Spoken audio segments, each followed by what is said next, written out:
Bonjour, c'est Franck de Mastergraph, bienvenue dans la Minute Cépage Tanat. Alors le Tanat est un cépage originaire du Béarn, dans le sud-ouest de la France. Il y serait depuis l'époque romaine.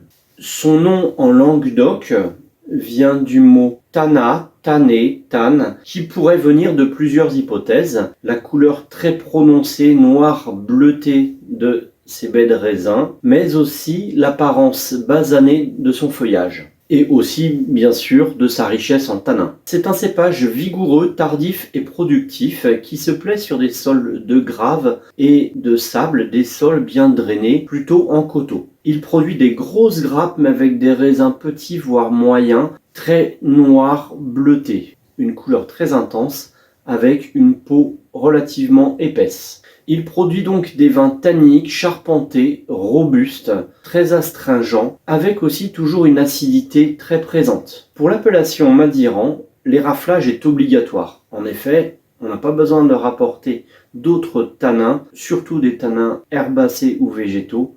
Ceux du raisin suffisent. Pour cette appellation, Madiran, on aura aussi 1 an minimum d'élevage, ce qui fait qu'on ne pourra mettre en vente les vins avant le 1er novembre de l'année suivant la récolte. Dans cette appellation Madiran, le cépage Tanat représentera au minimum 50% de l'encépagement et sera complété par le Cabernet Franc et le Cabernet Sauvignon. On trouve ce cépage entre Pau et Biarritz et dans le sud des Landes. Il sera surtout planté, on l'a dit, sur des coteaux bien drainés car il lui faut des automnes secs pour arriver à une parfaite maturité. En plus de Madiran, on trouvera ce cépage sur l'appellation Irouléguy dans le Pays Basque, mais aussi sur le vignoble de Saint-Mond, sur les coteaux du Brulhois et aussi en cépage accessoire sur l'appellation Cahors. Le Madiran est le vin français le plus riche en polyphénol et en anthocyanes.